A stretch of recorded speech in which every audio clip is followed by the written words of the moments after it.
असम नाज़रीन, प्रोग्राम दर हकीकत के साथ आपका मेज़बान बिलाल एहसन हाजिर है। नाज़रीन, आज हम जब इस स्टूडियो में बैठे हैं लाइव प्रोग्राम के लिए, तो हम अगर गुज़श्ता हफ्ते पे एक ताराना निगाह डालते हैं, तो उस ताराना निगाह पे हमें सिर्फ और सिर्फ चूँकि मुल्क में एक सियासत जो है वो बहुत ज़्यादा जो है वो गर्मी पैदा कर रही है, और गर्म मौसम भी है, गर्मियाँ शुरू हो चुकी हैं, और उसके साथ साथ माह रमज़ान मुबारक भी शुरू हो चुका है, और आज छठा रोज़ा जो है हम गुजार चुके हैं।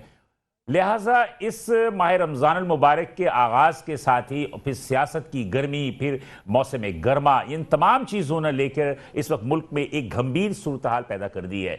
इन गंभीर सूरत हाल में सबसे ज़्यादा जो नुकसान हुआ है वो हमारी मईशत को हुआ है। सियासतदान अपनी कुर्सी की और अपने इक़्तिदार के चक्कर में वो इक़दाम कर रहे हैं जिससे कि उनका मुखालिफ जो है वो ज़ेर बार आ सके। बहरहाल हम इस पर मज़ीद बहस नहीं करेंगे, चूंकि हमारा एक प्रोग्राम टोटल तौर पे इकनॉमिक्स से बेस्ड प्रोग्राम है, और इस इकनॉमिक्स बेस्ड प्रोग्राम में हम कोशिश करेंगे कि इसी दरमियान में जो भी हमारी मईशत पे जो भी जवाल आया है, हमारे ताजरों की, सनतकारों की जो परेशानियां हैं, उन पे हम गुफ्तगू करेंगे, और हम रमज़ान मुबारक में जो महंगाई का असर आवाम पर पड़ा है उस पर भी थोड़ी सी गुफ्तगू करेंगे, ताकि अंदाज़ा हो सके कि इस वक्त सूरत हाल क्या है। प्रोग्राम शुरू करने से पहले सबसे पहले तो मैं अपने मेहमानों से आपका तारुफ करवा दूं, उसके बाद फिर हम आगे बढ़ेंगे। मेरे पहले मेहमान है जनाब सदाबहार शख्सियत है शजील गोपलानी साहब। शजील गोपलानी साहब जो है वो एक ज़बरदस्त जो है अपना ट्रेडर्स के पॉलिटिशियन है, तिजारत पर अच्छी बात करते हैं, बड़ी अच्छी मालूमात रखते हैं। आज ये जो हमारे पास तशरीफ़ रखते हैं, तो ये सदर हैं ऑल कराची सिटी ताजिर इत्तेहाद के सदर हैं। इसके अलावा all Karachi Pakistan timber merchant association की भी सदर हैं शजील गोपलानी साहब। थैंक यू शजील गोपलानी साहब, आप यहाँ तशरीफ़ लेकर आए। और मेरे दूसरे मेहमान है जनाब फरीदुद्दीन कुरैशी साहब। ये आज मेरे प्रोग्राम में पहली दफ़ा हैं, बड़ी एक्सपीरियंस किस्म के ताजिर हैं। ये रिटेलर्स एसोसिएशन जो होती है, कराची के जो दुकानदार होते हैं, ग्रोजर्स रिटेलर्स एसोसिएशन, उनके प्रेसिडेंट हैं। आज इनको हमने यहाँ तशरीफ बुलाया है, इसलिए होलसेलर्स को और दूसरे लोगों को तो हम बुलाते रहते हैं और उनसे आपका बातें भी सुनते रहते हैं, लेकिन आज रिटेलर्स की भी गुफ्तगू सुनेंगे कि उनके मसाइल क्या हैं। ये हैं फरीदुद्दीन कुरैशी साहब, ये सदर है ग्रोजर्स रिटेलर्स एसोसिएशन के। थैंक यू फरीद भाई। मेरे तीसरे मेहमान हैं जनाब फैसल हनीफ साहब, जो कि माशाल्लाह ताजिर के साथ साथ फलाही तंजीम भी चलाते हैं और लोगों का दर्द भी रखते हैं कि जो लोग मुश्किलात में हैं, मुसीबतों में हैं, मसाइब में हैं, उनके लिए दादरसी भी करते हैं।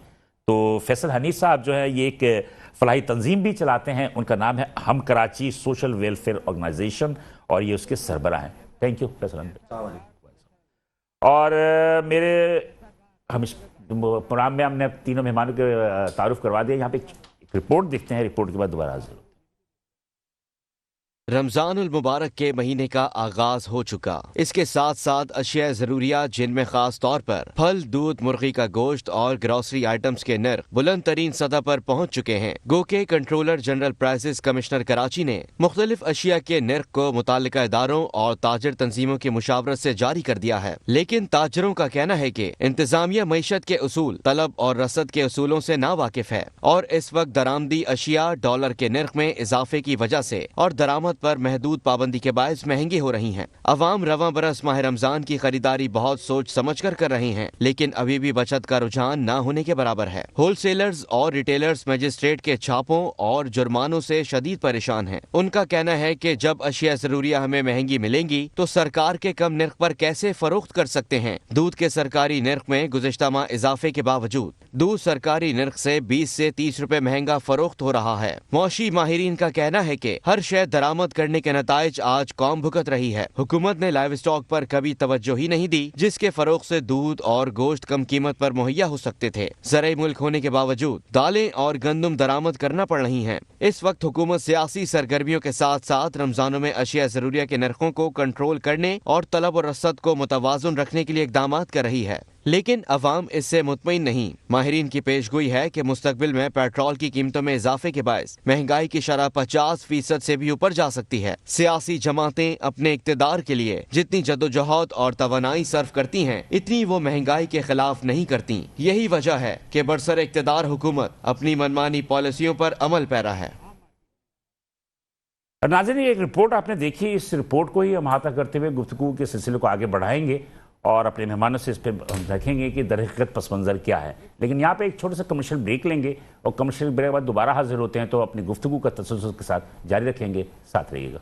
वेलकम बैक नाज़रीन, प्रोग्राम दरहकीकत में हम दोबारा हाजिर हैं और जैसा कि मैंने पहले इंट्रो में भी बताया था और फिर एक रिपोर्ट भी अपनी देखी, तो कोई भी लम्हा ज़ाय किए बिना हम शर्जील गोपरानी साहब की तरफ चलते हैं। और शर्जील साहब, आप तो बड़े मतलब कि तजुर्बेकार ताजिर हैं, सनतकार भी हैं और माशाल्लाह आपकी बड़ी वर्थ भी है। इस वक्त रमज़ान का उसे महीना शुरू हो चुका है, फिर उसके बाद मुख्तलिफ स्टेट बैंक्स के जो है अपने जो भी उनके कवानीन में रद्दोबदल हुई, बहुत सारी चीज़ें हुई, कैसे देख रहे हैं आप इसको? आगे तो बहुत डार्कनेस नज़र आ रही है, इस वक्त कोई ब्राइटनेस नज़र नहीं आ रही।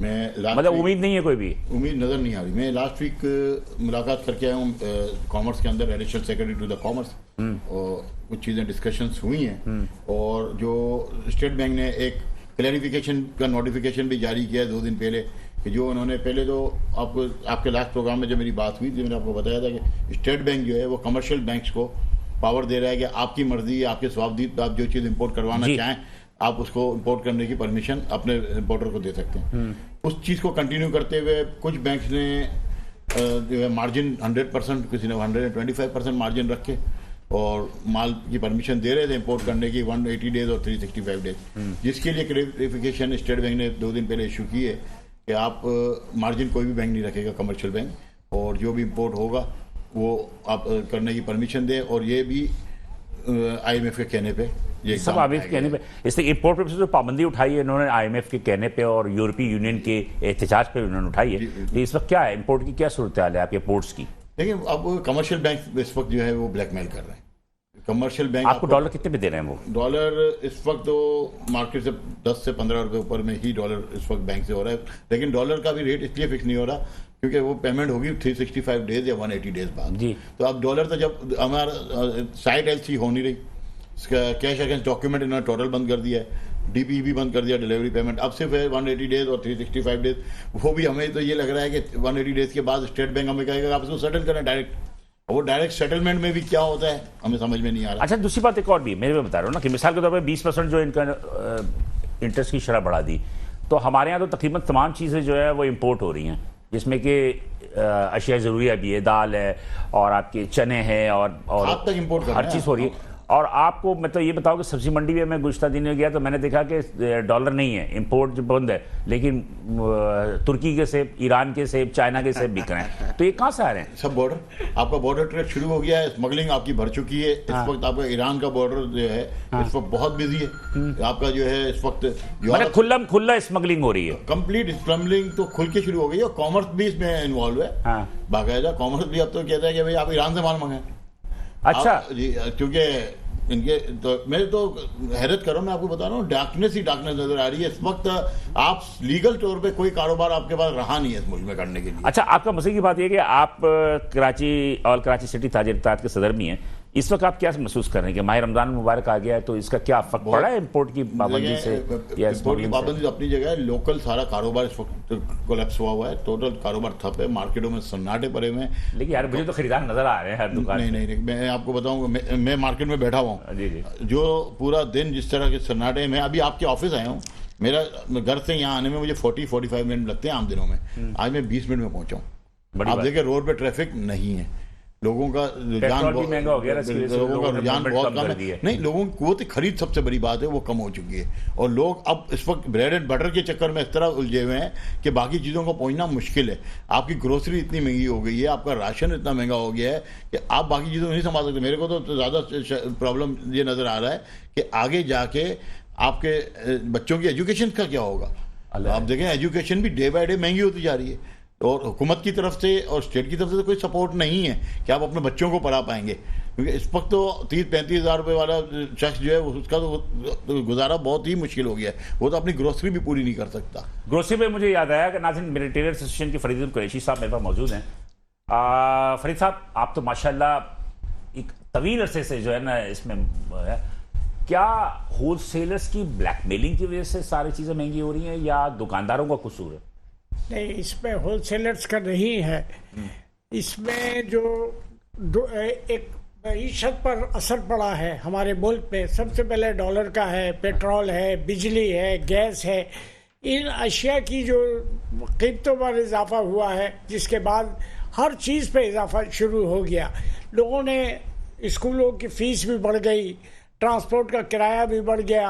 अब जब एक चीज़ को अगर दुकानों के किराए भी लोगों ने बढ़ा दिए, बिजली और जो कि पिछले महीने में 17,000 रुपये का बिल आया था, इस महीने में उसी आदमी का 30,000 रुपये का बिल बिजली का बिल है। मज़ीद महंगा होगा आगे। अब ये महंगाई जब है तो इस पे होलसेलर या रिटेलर कोई वो नहीं है, तबका ताजिर। अच्छा, अभी जो कमिश्नर कराची ने जो ग्रोसरी आइटम के लिस्ट इशू की हैं, आप उस पर एग्री करते हैं?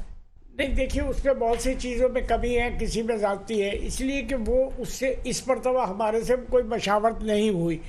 जब तक उसमें होलसेलर और रिटेलर को बुलाकर उनसे रेट नहीं मालूम किए जाते, जब तक रिटेलर बताता है कि मैं इस दाम से ख़रीद के लेके आया हूँ, तो होलसेलर कहता है मेरी ये कास्ट है। तो जब दोनों की कॉस्ट होने के बाद वो रेट फिक्स होता था। ये मैं तजर्बा तकरीबन सबसे पहले ब्रिगेडियर कमरुल इस्लाम साहब का जो मीटिंग हुई थी और प्राइस कंट्रोल और ब्यूरो बना था, कौन से सन में? ये 2090 में जब ज़ियाउल हक का दौर था। 2009 में? जी हाँ, 1990 1990। तो उसके बाद से अब तक कोई ऐसा सिलसिला चलता रहा कि जिससे हम और गवर्नमेंट के गलतियाँ नहीं हो रही थी। लेकिन इस मरतबा जो रेट $1 की वजह से रेट बढ़ रहा है, तो होलसेलर कहते हैं कि जी हमें डॉलर की वजह से ये रेट बढ़ गए हैं, तो हमें भी वही रेट मुनासिब होता कि रिटेलर को भी और होलसेलर को बुलाकर ये चीज़ तय की होलसेलर को बुलाकर उन्होंने मुशावरत तो की। अब कहते हैं वो रिटेलर्स को नहीं बुलाते हैं? रिटेलर को नहीं बुला रहे हैं 2 साल से। तो आप एक्टिव हैं नहीं है आजकल? नहीं, मैं तो एक्टिव हूँ। आवाम तो फिर रिटेलर तो नहीं, देखिए ना, लोगों का वास्ता पड़ता है होलसेलर से, नहीं लोगों का वास्ता पड़ता है देखिए रिटेलर से। आपको बगैर बुलाए आपने मुझे दावत दी तो मैं हाजिर हुआ। अब अगर उन्होंने नहीं बुलाया है तो अब इसमें तो मैं नहीं कह सकता कि आप। बहुत सारे लोग उनके एडमिनिस्ट्रेशन में तब्दील हो गए, अब पुराने लोग चले गए, अब नए लोग जाए, तो हो सकता है कि नए लोगों का आपका पता ना हो। रिटेलर्स भी एक एसोसिएशन है। लेकिन इसके सिलसिले में जब प्राइस कंट्रोल होता है तो उसमें रेट में मशावरत होनी चाहिए। लेकिन आप लिस्ट से मुतमईन नहीं है जब भी ग्रोसरी की लिस्ट हुई है? नहीं, लिस्ट से मुतमईन तो होना पड़ेगा जब एक तो 6 रोजे हो गए और फिर उसके बाद ये लिस्ट तो पूरे साल चलेगी। मेरा ख्याल है कि अब तो बीच में कोई भी नहीं होता। नहीं, जो पिछले साल बनी थी और इस साल बनी, ये तो रमजान के बाद भी चलेगी। लेकिन पिछले साल आटे की कीमत 75 रुपए थी और आज 150 रुपए है। हाँ, सरकारी तो खैर 90 रुपए 95 रुपए है। लेकिन मार्केट में रेट जो है ना, अब मेरा कहने का मकसद ये है कि क्या रिटेलर्स महंगाई में मुलव्वस हैं? नहीं, मैंने आपको इतनी तफसील बता दी कि उसके बाद भी आप रिटेलर पे इल्जाम लगाए तो इसका मतलब है कि रिटेलर की गर्दन जो है वो बहुत छोटी है। आप वो कर सकते हैं। अब अगर देखिए ना, मल्टीनेशनल कंपनियां हैं, वो क्या करती है, रेट भी बढ़ा रही है। हाँ, वो तो खैर, और उसके बाद वजन भी कम कर रहे हैं। अब पहले 1 किलो का वजन हुआ करता था, अब वो 85 ग्राम तक का आ गया है। तो लेकिन उसको कोई कंट्रोल में नहीं है। वो रेट आज भी, अभी जब मैं आ रहा था तो एक सेल्समैन आया, तो जो चाय बेचता है तो वो कर लेगा 100 रुपए किलो पर और इजाफा हो गया। वो तो हर जगह अब ये देखिए ना, इसको कंट्रोल नहीं करेगा तो रिटेलर क्या करेगा? वो मजबूरन एसेंशियल आइटम में जैसे मिसाल को दाल है, चावल है, चना है, चाय भी तो है, खाने का तेल है। देखिए ना, जो जनरल स्टोर में अब तो लकड़ी को भी एसेंशियल आइटम कर दिया भैया आपने। हाँ जी, देखिए ना, अब मेरे शॉप पर या मैं जो कारोबार कर रहा हूँ उसमें तो बाथरूम है, सर्फ है, जी, साबुन है, शैम्पू है, ये सब चीजें वो उसके लिए इस्तेमाल होती है। लेकिन वो काम नहीं, आदमी जिंदा रह जाएगा अगर वो काम ना भी करे तो। नहीं, देखिए ना, साबुन इस्तेमाल करेगा। साबुन तो खैर सस्ता वाला भी है, महंगा भी है, वो तो अपनी क्वालिटी पे है। उसको तेल भी चाहिए। अब सबसे ज्यादा जो तेल पिछले साल रमजान में 200 रुपए था, आज वो 650 रुपए किलो। अब उस पर कोई कंट्रोल नहीं है। अब रिटेलर क्या करेगा? रिटेलर कुछ भी नहीं कर सकता। वो तो इसलिए कि मैन्युफैक्चर तो है नहीं वो। लेकिन आप सरकारी रेट से मुतमईन नहीं है? नहीं, तो सरकारी क्या, ये तो हम तो इन कंपनियों के रेट से भी मुतमईन नहीं है। देखिए ना, सरकार को तो बाद में कहा जाएगा, जब आपने बड़ी कंपनियों को छूट दे रखी है तो आप उसको क्यों नहीं कंट्रोल कर रहे हैं? जी फैसल भाई, देखिए ना, मीडिया का काम है कि लोगों को अवेयरनेस दे और उनसे कहे। अब मीडिया उनके साथ जाकर जुर्माना करता है, वो जुर्माना जायज नहीं है। वो देखिए ना, अब एक ठेले इस पे मैं जवाब दूंगा आपको, इसमें मैं जवाब दूंगा आपको। एसीएम साहब हमारे एरिया में आए तो एक फल वाले ने बताया कि ये रेट है, तो मैंने कहा लिस्ट में क्या रेट है? उसने कहा यही रेट है। उसने कहा वहाँ से महंगा लाए हम, इसलिए कि हमारी टीम ठेले के ऊपर 10,000 रुपये का सामान है। अब 10,000 रुपये में से 5,000 रुपये का मुझे जुर्माना हो जाएगा तो मैं क्या दूंगा? क्या दूंगा? मैं आपको इस पे मैं आपको बात करूंगा। मैं पहला फैसल हमीद साहब से बात कर लूं। फैसल हमीद साहब, आप तो माशाल्लाह हम कराची सोशल वेलफेयर ऑर्गेनाइजेशन कर रहे हैं, फलाई तंजीम चलाने, क्या सूरत हाल है? लोगों की तादाद बढ़ रही है, सुना आहिस्ता आहिस्ता सफ़ेद पोश जो है वो हाथ फैलाने को मजबूर हो गए। बिस्मिल्लाहिर्रहमानिर्रहीम। बिस्मिल्लाहिर्रहमानिर्रहीम। बिलाल भाई, आपको पता है एक तो ये रमज़ान का महीना होता है और इसमें आपने सहरी और अफ्तारी करनी है, 2 टाइम तो करनी है ना। अब बात यह है कि आप पूरे साल एक टाइम का खाना खा लें, सही है ना। आपने नाश्ता अगर कर लिया तो दोपहर और रात का खाना मत खाएं, सही है ना। या दोपहर का खा लिया तो रात को मत खाएं, यानी एक टाइम का खाना खा लें, जी लेंगे। लेकिन इसमें तो आपको सहरी और अफ्तारी करनी पड़ रही है ना, रोजा रखना है। अब बात यह है कि आप देखें कि राशन जो मैं आपको बताता हूं, लॉकडाउन में हम 2,500-3 हज़ार रुपए का दिया करते थे। पिछले रमजान वो उसकी कीमत 5-5.5 हज़ार रुपये हो गई। आज वो 8 से 10 हज़ार रुपये के ऊपर चला गया है। हम 6.5 हज़ार रुपये का राशन बना के देते हैं, बहुत माजरत के साथ, 5 किलो के आटे के साथ, क्योंकि आटा 150 रुपये किलो हो गया है। तो वो भी 15 से 20 दिन चलता है, ठीक है सर। और 15 से 20 दिन के बाद वो क्या करेगा बेचारा? फिर वो हमसे वापस राशन मांगेगा। और फिर सबसे बड़ी चीज ये, हम सारा साल कर रहे हैं ये, हम राशन जो है उन लोगों को देते हैं कि जो जीरो पे हो, जिनका कोई कमाने वाला ना हो, किसी माजूरी में हो या किसी अपने क्या नाम है बीमारी में हो, फिर उसको राशन नहीं दे रहे। हम उसके घर की चीज़ों को भी देख रहे होते हैं, उसके किराए को देख रहे होते हैं। हम क्या मतलब, यानी कि अल्लाह पाक हमसे करा रहा होता है। मैं जितनी भी बातें करूंगा ये सब अल्लाह पाक ही करवा रहा है, हमसे करवा रहा है। मैं नहीं बोलूंगा, हमसे बोलूंगा, क्योंकि हमारे ऑर्गेनाइजेशन का नाम हम कराची है, ना तू ना मैं ना आप, हम। तो फिर ये सारी सब चीज़ें हो रही है सर। बात ये है, देखें, महंगाई अलग, मुनाफाखोरी अलग, फिर उसके बाद जखीरा अंदोजी अलग, फिर नाअहली अलग, और फिर उसके बाद बदनीयती अलग। अगर शक्कर चीनी आपके पास इतनी हो गई है तो उसके रेट कम कर देना। 150 रुपए की चीनी क्यों करी हुई है भाई? उसकी वजह एक बात भी होती है, उसके मैंने पूछा था एक मतलब, उनका कहना ही होता है कि आपके इर्द गिर्द के खित्ते के जो मालिक होते हैं ना, उसके रेट से मुनासिबत रखनी पड़ती है, इसलिए कि वरना आप सस्ती करेंगे। बिलाल भाई, चीनी एक्सपोर्ट हो रही है सर, चीनी एक्सपोर्ट हो रही है। तो वो तो आपको डॉलर क्यों हो रही है सर? सर खाने की चीजें जो हैं वो दे दें और से डॉलर ले लें। भाई गारमेंट इंडस्ट्री कहाँ है? आप मुझे बताएं ना। आपकी स्पोर्ट्स गुड्स की इतनी बेहतरीन किस्म की इंडस्ट्री है, पूरी दुनिया में आपकी फुटबॉल यूज हुई है सर। सर्जिकल इंडस्ट्री है, सर्जिकल इंडस्ट्री है। आपने लेदर, सबसे ज्यादा रेवेन्यू कमाने वाला लेदर इंडस्ट्री खत्म हो गई, बर्बाद हो गई। गारमेंट्स है, मेडअप्स है, टेक्सटाइल है, ये खाने पीने की चीजें आप भेज रहे हो। दूध कितने में पहुंच गया है? 200-220 के ऊपर। क्यों? क्योंकि आप गाय का चारा जो है ना वो सारा एक्सपोर्ट कर देते हो। 500 रुपए मन वाली चीज जो है वो 2,500-3,000 रुपए मन के ऊपर मिलती है। किधर गया आटा? आप मुझे बताएं ना। 150 रुपए किलो आटा चल रहा है।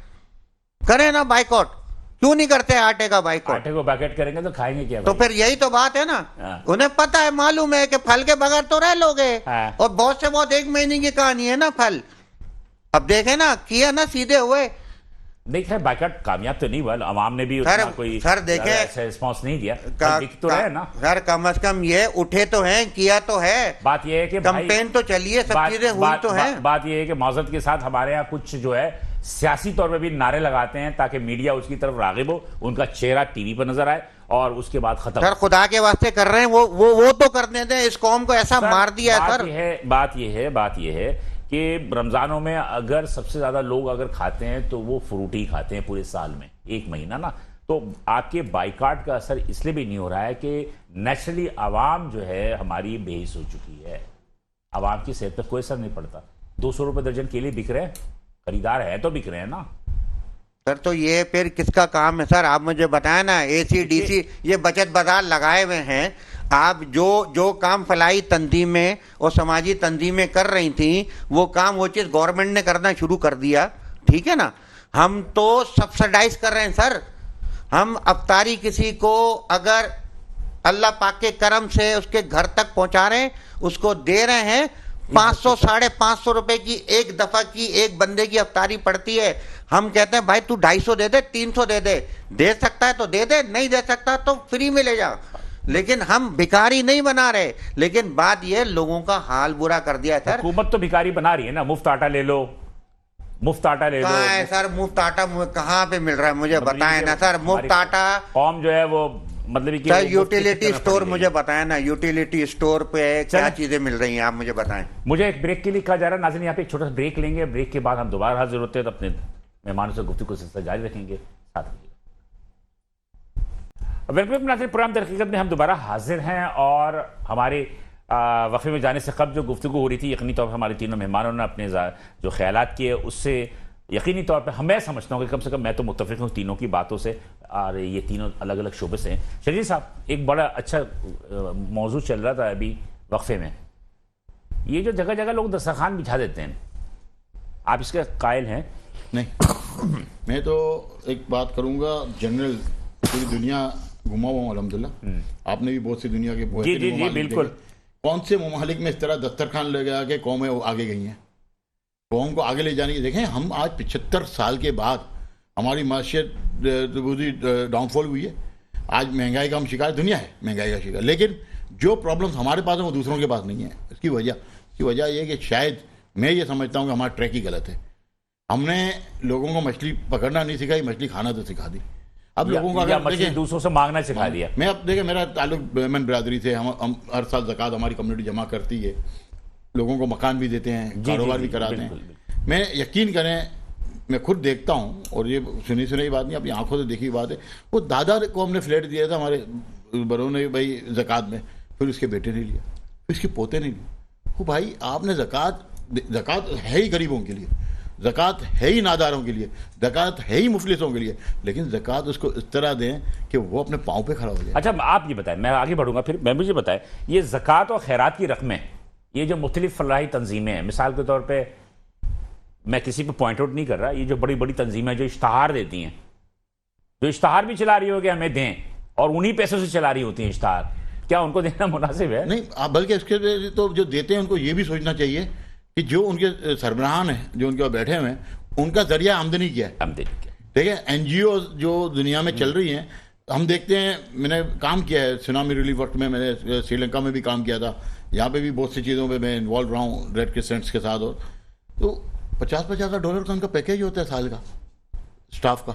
वो भाई चैरिटी का, जैसे हमारी कम्युनिटीज है, यहाँ भी जो इंटरनेशनल जो मल्टीनेशनल बड़ी जो NGOs हैं वो अपने स्टाफ को तनख्वाह देती हैं। अब जो वेलफेयर का काम होता है, जैसे हमारी बिरादरी करती है, उसमें तो सारा ऑनररी होता है, ऑनररी होता है। वहाँ पे तो हाँ, हम ऑफिस सेक्रेटरी रखते हैं या अकाउंटेंट रखते हैं, वो तो समझ में आती है बात, लेकिन सरबराहान किस चीज़ की तनख्वाह लेते हैं? सबसे बड़ी बात यह है कि फलाई तंजीम के हमारे जो अक्सर जो बड़े बड़े जो फलाई तंजीमें हैं, उनके सरबराहान का जरिया माश का नहीं पता, जरिया माश का ही नहीं पता ना। एक तंजीम का मुझे पता है, जो सरबराह है उसका जरिया माश है, उसकी जो टीम है उनका अपना जरिया माश है, बाकी तो हमें कहीं भी नजर नहीं आता कि कोई वो कारोबार करके उनका अपना जरिया माश हो।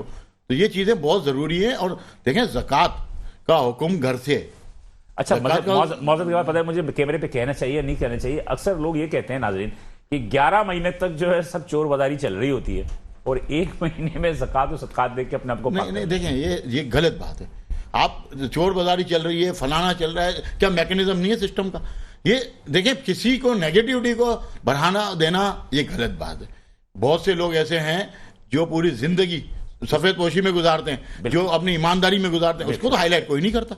वो कोई एक नहीं वो point- खुद भी नहीं चाहते कि उनको कोई हाईलाइट करे। देखें, आप एक व्हाइट कलर के बोर्ड के ऊपर एक नुक्ता लगा दें, वो आपको अलग से नजर आएगा, व्हाइट बोर्ड नजर नहीं आएगा। तो हमें कोशिश ये करनी चाहिए पॉजिटिविटी को उसको बढ़ाएं।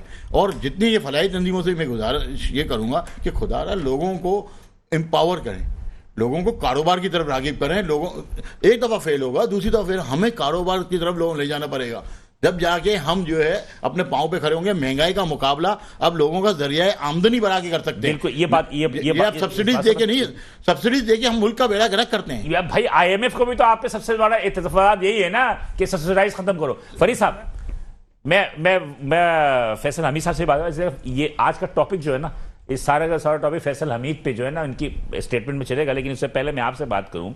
मुझे ये बताइए कि फरीद साहब, ये जो लोग राशन बनवाते हैं, राशन तकसीम करते हैं ना, जैसे कि अभी फैसल भाई ने हमारे कहा कि राशन देते हैं वो इतना कॉस्ट हो जाती है। मैंने ये देखा, ईमानदारी की बात है, मैं किसी का नाम नहीं लूंगा, मेरे पास फोन आते हैं उनकी जो राशन बनवाते हैं मुख्तलिफ दुकानों से, वो ये कहते हैं कि जो राशन का पैकेज बनाते हैं उसमें दुकानदार जो है वो 2 नंबर नहीं 3 नंबर का आइटम डाल देता है। ये दुकानदार की असल खुद बेईमानी का काम है, वो नहीं कहता है कि जो आप डालिए। ये मेरे तो पास एक बहुत ही अच्छे ताजिर का फोन आया, उन्होंने कहा कि तो भाई वो धोरा जी में मैंने असल में वो बनवाया, मैंने वो राशन बनवाया, कह लगे वो राशन में उसने 2 नंबर भी नहीं 3 नंबर का आइटम वो तो पैक कर दिया ना उसने। तो ये क्यों होता है? अब वो जाते गलत जगह पर हैं, जहां पर अब आपने देखा होगा धोरा जी में सड़क के ऊपर रखे हुए हैं, उसी पे धोरा जी क्या आप जा रहे हैं। सिटी कोर्ट के पीछे बैक साइड का इलाका जो है वहां भी ये हाल है। वो कारोबारी नहीं होते, वो असल दुकानदार नहीं होते, वो फुटपाथ पर 50 ना मैं आपकी इत्तेफाक नहीं कर, मैं तो दुकानदारों की बात कर रहा हूं। मैं आपको दुकानदार मेंशन कर सकता हूं कि वो दुकानदार साल भर दुकानदार चलाते हैं, लेकिन उनका ये कोरोना के सीजन में और आपके क्या कहते हैं ये आपके रमजान में उनका एक बिजनेस होता है। ये नहीं, देखिए ना, वो जो 1 महीने का बिजनेस करते हैं ना, वो तो गलत है, लेकिन हम जो 12 महीने का बिजनेस करते हैं, मैं आपसे यही अर्ज कर रहा हूं, आप रिटेलर्स, आप ग्रोसर्स एसोसिएशन के सदर हैं, आप सदर हैं, आपने कभी अपने दुकानदारों को इस बात की तंबीह की? मेरी एक अर्ज, देखिए ना, दुकानदार नहीं बल्कि कस्टमर है, वो एक आटा लेके जा रहा है, उसने 4 थैले उसको मिल गए, वो लेकर मेरे पास आया, मैंने कहा भाई बेचने के लिए मैंने कहा भाई ये कहाँ से लाए? कल लगा मैं चौकीदार हूँ, चूल्हा तो है नहीं। तो इन्होंने मुझे 4 थैले दे दिए। अब मैंने कहा इसको फौरन ले जाओ, उसी शख्स को वापस करो और उससे कहो कि मेरे पास चूल्हा नहीं है, आप मुझे जो इफ्तार और सेहरी दे रहे हैं ये मैं उस पर कर रहा हूँ, ये आप वापस लेके जाए। तो इस तरह दुकानदार का भी फर्ज है कि वो खुद करे। मैं यही सुनना चाह रहा हूँ, मैं यही सुनना चाह रहा हूँ कि दुकानदार का फर्ज है, दुकानदार का फर्ज है कि वो इसका मतलब ये हुआ कि हम आज जो हमारे पास अजाब आ रहा है ये सब मुल्क में, ये हमारे अपने अमाल का नतीजा है। अमाल का नतीजा है। हाजी साहब ने एक बात कही बहुत अच्छी है कि ये बाजार दस्तरखान लगा दिए, अब उसके बाद लोगों को तरगीब दे रहे हैं कि वो करें, लेकिन अगर इसी पैसे को तालीम दी जाए, बच्चों को उसको तालीम के तजर्बा सिखाया जाए, टेक्निकल काम दिया जाए, तो वो काम की तरफ बेहतरी है। ना कि अब उसमें ये होता है कि मैंने एक जगह शहीद अमीलाद रोड पे मैं जा रहा था, तो एक ने गाड़ी मर्सिडीज कार में था, ड्राइवर था, उसको भूख लगी होगी, एक वहाँ सेंटर लगा हुआ था खाने का, वो वहाँ बैठ गया। मैंने भी अपनी गाड़ी रोक के उसको देखा कि भाई ये क्या है, ये कौन आदमी है कि क्या है? उसने कहा खा के बकरे का गोश्त तो मिल रहा है ना, तो वो अपने खा के और चला गया। लेकिन अब ये देखिए ना, ये सब चीज़ों को हम जब तक खुद तंजीमें इस काम की तरफ नहीं जाएगी, इसलिए मैं ये कह रहा हूँ कि आप कारोबारी लोग रमजान में माशाल्लाह अल्लाह ताला, कराची शहर जब कायम है ना, आप लोग भी वैसे कायम है कि आप लोग जितना काम करते हो ना इस रमजान में, दस्तरखान बिछाना या लोगों की मदद करना, नो डाउट कि इसमें अच्छे बुरे सब हैं, इसमें अच्छे बुरे सारे ही हैं। फैसल भाई, बात यह है कि मैं आपसे ये पूछना चाहता हूँ, आप माशाल्लाह बहुत अच्छा काम कर रहे हैं, हम आपकी काम को अप्रिशिएट करते हैं, मतलब ये देखें अप्रिशिएट करते हैं, लेकिन जब कोई काम करता है ना तो उसके अंदर कुछ मज़बूत पहलू होता है और कुछ मनफी पहलू होता है। तो मुझे ये बता दीजिए कि आप एक बहुत बड़ी तंजीम है, एनजीओ है, नाम मैं भी नहीं लूंगा उसका, वो उसके एक प्रोग्राम में सालाना में गया तो वहां पर मुझे पता चला कि जनाब अली उनका 50 लाख रुपया एक दिन रोटी का खर्चा है, जो पूरे पाकिस्तान या कराची के अंदर या जहां जहां उनके दस्तरखान लगते हैं 50 लाख रुपीस की सिर्फ रोटी बनती है। तो क्या आप नहीं समझते कि वो 50 लाख रुपए की जो रोटी बना के आप लोगों को सड़कों पे खिला रहे हैं, उस 50 लाख का मतलब ये हुआ कि महीने का हो गया तकरीबन, आप सोचते कितना हो गया, 15 अरब के करीब हो जाएगा, 15 करोड़ रुपए हो गया। 15 करोड़ रुपए, 15 करोड़ रुपए से क्या आप 100 खानदानों को या 500 खानदानों को स्टेबल नहीं कर सकते?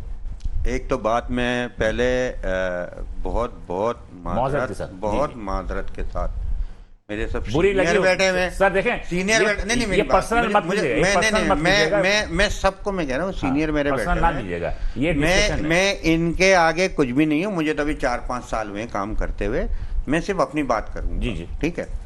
सर ने बोला एक बात, एक चीज मैं इनका यही बात मैं आपको जिसके अंदर तो कुछ चीजें पहलू निकाल के बता रहा हूँ, हकीकत वो 3 राशन लेकर आ गया, उसके बाद चूल्हा नहीं था, तो उसने बोला यार ये खरीद लो मुझसे, मुझे पैसे दे दो मैं जाके खा लूं।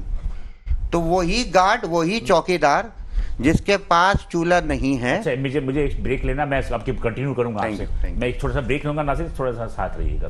वेलकम बैक नासिर, प्रोग्राम तहकीकत में हम दोबारा वापस आ गए। इस प्रोग्राम में वक्फे में जब हम गए तो यकीनी तौर पर कुछ ऐसे नुकात भी सामने आए जो कि मैं समझता हूं कि हमारे अपने ताजिर बिरादरी जो है वो जिस तरह इन्वॉल्व है फलाही कामों में, तो यकीनी तौर पर उनका एक दर्द भी होता है, बहुत सारे तजुर्बात उनके माजी में।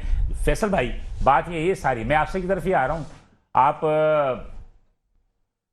एक तजवीज दे रहा हूं, मैं आपको एक तजवीज दे रहा हूं, माने ना माने वो आपका काम है। मानूंगा सर। हाँ, नहीं मतलब ये कि ये जो हम दस्तरखान बिछाते हैं इसके बिलाए अगर हम किसी को बरसर रोजगार कर दे उन्हीं पैसों से, मुनासिब नहीं? सर मैं यहीं पे आ रहा हूँ। हाँ। पहली बात ये, हम दस्तरखान नहीं लगाते, हम घरों में जाके अरे मैं जनरल बातें कर रहा हूँ, मुझे कंप्लीट करनी दीजिए, कंप्लीट कर। जी जी जी। जो दस्तरखान लग रहा है ना, मैं पहले मैं अपनी बात करूंगा, मैं सबकी वकालत करने नहीं जा रहा। जी जी जी। लेकिन मैं ओवरऑल हकीकत बात करूंगा, चाहे किसी को अच्छी लगे या बुरी लगे। बहुत माजरत के साथ ये हाथ जोड़ के सबसे माफी मांग रहा हूँ। सर की बात को ही मैं कंटिन्यू करता हूँ, वो एक जवाब है कि उसको 4 राशन दे दिया, उसके घर में चूल्हा नहीं था, ठीक है ना, वो उस राशन का क्या करेगा, बेचने गया था। इसी तरीके से बात यह है सर, जो चौकीदार है, जो गार्ड है, उसके पास अपने रहने को जगह नहीं देते हम लोग, उसको हम खाना नहीं देते, वो बेचारा कहां से जाके खाना खाएगा? 25,000 रुपए तनख्वाह के ऊपर मेरा गार्ड मौजूद है, बुलाएं और पूछ ले उससे। अल्लाह पाक उसको दे रहा है अफ्तारी का और सहरी का, मैं सब लोगों के साथ बैठ के करता हूं, वो भी मेरे साथ करता है। उसके अलावा वो 3 वक्त का खाना भी जो है उसमें से 2 टाइम मेरे साथ होता है, खाना खा रहा होता है। मैं अगर उसको बोलूं कि भाई मैं तेरे को तनख्वाह दे रहा हूं, सारी सब चीजें करा रहा हूं, खाना नहीं दूंगा, 1 वक्त का दूंगा, तो 2 वक्त का खाना खाने कहां जाएगा? वो उस जगह पे बैठेगा। नंबर 1। नंबर 2 ये, जिसकी तनख्वाह 25 से 30 हजार रुपए है, हमारे मुलाजमीन है ना, हम 25 से 30 हजार रुपये देते हैं, 35 हजार रुपये देते हैं। आप मुझे एक बात बताएं, किस तरीके से वो 4 आदमी का 5 आदमी का मैं खाना अपने जो है वो सारी वो चीजें करेगा? वो क्या करता है? वो सुबह नाश्ता करके निकलता है, ये नहीं निकलता, अल्लाह बेहतर जाने, ठीक है ना। दोपहर में वो कहीं ना कहीं जाके बैठ के खाना खा लेता है, और उसके बाद वो अपने घर वालों के साथ जाके 1 वक्त का खाना खाता है। सर बच्चे दूध से बिलक रहे होते हैं, उनके जो 25,000, 35,000, 30,000 रुपए नौकरियां कर रहे हैं सर, वो कहां पे जाएंगे, कहां पे बैठेंगे? वो वहां पे बैठते हैं जो जिनका। 2 मिनट अगर आप वक्फा ले लें तो मैं कुछ पूछ लूं आपसे, अगर आप नाराज ना हो। नहीं हूं। ये दस्तरखान का सिलसिला कब से शुरू हुआ? 10 साल हो गए? ऐसे ही हुआ होगा सर। 10 साल हो गए, 15 साल हो गए ना। 1947 में पाकिस्तान आजाद हुआ था, सारे अमीर थे यहाँ पे, क्या गरीब नहीं थे कोई? सर इस वक्त हाल जो है ना सर, इस वक्त हाल बहुत बुरा है ना सर। आप माने, मेरी बात सुने, हाल नहीं, आप खुद भी जाके प्रोग्राम कर आ रहे हैं, आप खुद भी पता है। एक चीज जो 150 रुपए की है, जो ऑलरेडी महंगी है, उस पे मुनाफाखोरी करके उसको 600 रुपए का बेचा जा रहा है। सर किस तरीके से होगी सर, आप मुझे बताएं ना। आप किस चीज की बात करें? 600 रुपए बिका जा रहा है सर, जो आपके रेट है। अगर आप फ्रूट में केले की बात कर रहे हैं, मैं सब्जी मंडी गया, सब्जी मंडी में मैंने सारी चीजें देखी, सब्जी मंडी से चीजें महंगी आ रही हैं, नंबर 1, और नंबर 2 जो उन्होंने रीजन दिया, मैं सरकारी निक की बात कर रहा हूं सर, मैं फसल सरकारी खराब हो गई, चीजें नहीं आ रही हैं। जी फरीद साहब कुछ बोलेंगे इस पे? बिलाल भाई मैं सरकारी निक की बात कर रहा हूँ। 150 रुपए केले का निक रखा हुआ है, गलत लिखा हुआ है। अब आप बताएं, पहले बंदा 1 दर्जन खरीदता था, उसने 6 मैं तो कह रहा हूं ना कि मैं 6 जरा केले बोल रहा हूं कि खरीदे, भाई, आज वो डॉक्टर 2 साहब केले जरा खरीद कमिश्नर रहे हैं साहब सर। को मिलाएं जरा नंबर, कमिश्नर साहब का नंबर मिलाएं जरा, हमसे भी बात कर लें। 60 रुपए का केला और 6 केले, एक आधा किलो का खरबूजा अपने जो है अगर 150 रुपए बिक रहा है, 75 रुपए, ठीक है सर। 2 चीजें आइटम हो गई। सेब 200 रुपए रखे हुए हैं किलो, आधा किलो कर लीजिए। 400 रुपए का फ्रूट पर डे आदमी, ये गवर्नमेंट निर्ख की बात कर रहा हूं, आधा किलो, आधा दर्जन। मेरा ख्याल है कि आज आप दूसरों की बात सुनने के मूड में नहीं है, आप वो बातें कर रहे हैं टू दी पॉइंट बातें, जो कि एक बहुत लंबी बहस चाहिए हमें 3-4 घंटे की। सर मैं हकीकत मेरी बात बात नहीं, हकीकत नहीं, सुन ले मेरी बात। गवर्नमेंट के रेट पे किसी को एतबार है ही नहीं। गवर्नमेंट के जो सरकारी नर्ख निकल रहे हैं वो इतने कम रेट निकल रहे हैं, अब मैं खुद देख के आया कि वो गलत रेट है, गलत रेट है सरकार के। सरकार जो है, मैं तो सरकार के रेट की सरकार बात के कर रेट को रहा हूं, सर। दूसरी बात मैं तो सरकार के रेट को चैलेंज ही क्या नहीं कर रहा। मुसलमान फ्रूट चाट नहीं खाएगा तो रोजा नहीं करेगा? सिर्फ रमजान, जरूरी है फ्रूट चाट सिर्फ खाना? रमजान पाकिस्तान में है, कहीं पे रमजान नहीं है, सिर्फ रोजे यहीं पे रखे जा रहे हैं। महंगाई सिर्फ यहीं पे आती है सर, और भी इलाकों में, लेकिन हम पूरी मुसलमानों दुनिया की में आदत ये है, 70%, 25% जो है ना जब तक कम हो फ्रूट जाते चाट हैं नहीं खाएंगे, रेट, हमारा रोजा हमारे यहाँ नहीं बढ़ खुलता। जाते हैं, हमारे यहाँ बढ़ जाते हैं। हमें जो है वो होता है कि नेकी जो है वो यही बात मुझे 70% मिलेंगे। हमारे यहाँ रमजानों में चीजों के रेट क्यों बढ़ जाते हैं? ये ताजिर जो है चीजों के रेट बढ़ा देते हैं, कोई वजन कम को तोल रहा होता है, कोई 2 नंबर चीजें बेच रहा होता है। ये गलत है, ये किसी पर इल्जाम लगाना, माइक सीधा कर लीजिएगा। ये गलत है हाँ। कि किसी पर आप इल्जाम लगा रहे हैं कि जब तक एक चीज को आप ना देखें, एक मछली पूरे तालाब को गंदा कर देती है, तो आप उसको क्यों देख रहे हैं? एक मछली को आप हाँ। पूरे इलाके को देखिए और उसके बाद जाकर कुछ तो आप देखें कि कितने लोग ऐसे हैं, फिर उनकी इस्लाह करनी चाहिए, ताकि भाई आप ये काम कर रहे हो ये गलत है। जैसे गवर्नमेंट ने किया है कि खुली हुई चीजों पे पाबंदी, तेल पर पाबंदी। आप इस बात से कायल हैं कि हमारे यहाँ रमजानों के अंदर जो है वो चीजों के रेट बढ़ जाते हैं? नहीं, ये गलत है, ये तासुर दिया गलत जाता नहीं है, ये बिल्कुल सही है। ये आप देखिए ना, मैं अपने आइटम की कहूंगा, मैं फल और फ्रूट और सब्जी की नहीं कहूंगा। जी जी। कि जो 250 रुपए चावल है, 300 रुपए चावल है, नंबर मिला रहे हैं। 250 रुपए चावल, 300 रुपए चावल है, चावल दबा के एक्सपोर्ट हो रहा है, 250 रुपए 300 रुपए। आप मुझे बताएं, चावल तो आपका कोई खरीद ही नहीं रहा, इंडिया का चला आपसे ज्यादा सस्ता बिक सर रहा है। मैं आपको इनवाइसेस भेजूंगा, मैं आपको इनवाइसेस भेजूंगा सर।